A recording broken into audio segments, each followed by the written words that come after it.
Bitcoin, the world's most popular cryptocurrency, has become a noticeably big polluter due to its large consumption of electricity.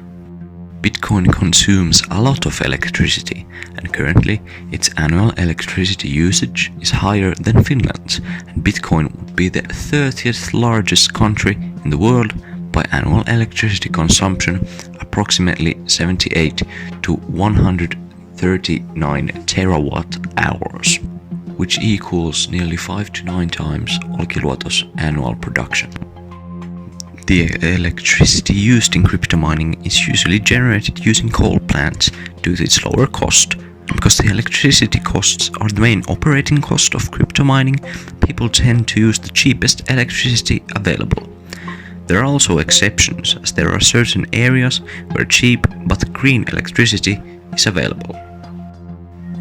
In our calculations, we assume that Bitcoin mining uses about 50% renewable energy, which is unrealistic, as electricity's price is the most important factor in mining operations. Bitcoin's global annual carbon emissions are about 39 million tons, which is equivalent to Finland's annual energy emissions.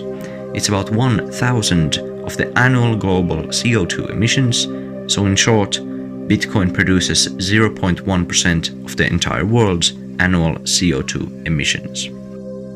Bitcoin doesn't really produce anything useful that could be used to produce or in other ways benefit the human condition, because it has no value outside of being traded, unlike something like gold, which can be used to produce electronics and other useful things.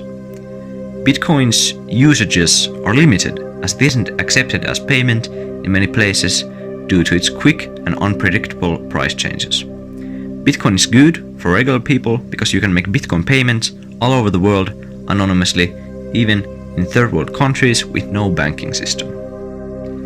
Bitcoin's anonymity means that there is no third party or government influence on transfers or the currency itself.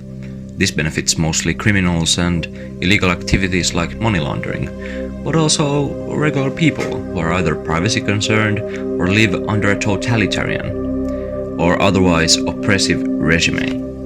Bitcoin's emissions cannot be justified in the current state of things.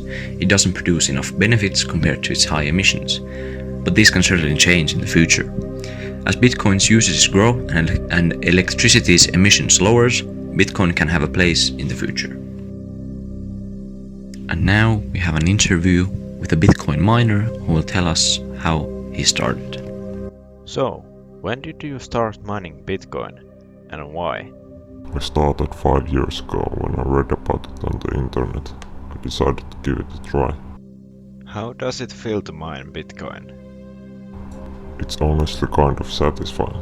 I get a feeling of immense power because I'm defying the system and being part of something bigger. Was it difficult to start mining? It was very easy. All I needed was a computer, some software and a bit of skill. I followed some tutorials on the internet. So, why did you consent to this interview? I wanted more people to learn about Bitcoin mining. Were there any surprises when you started mining?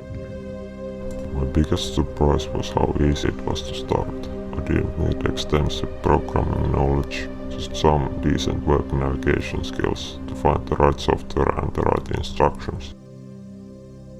And now our Bitcoin expert will give us some info on Bitcoin. International wire transfers are really easy with Bitcoin, and the people living under an oppressive government don't really have to care about the government. Bitcoin disrupts the classic banking industry and the monopoly they have on money, but it has some bad sides. The anonymity of Bitcoin comes with lots of criminal activity. Bitcoin's blockchains are large but slow because of the war that happened between the owners. Bitcoin money transfers can be slow and expensive,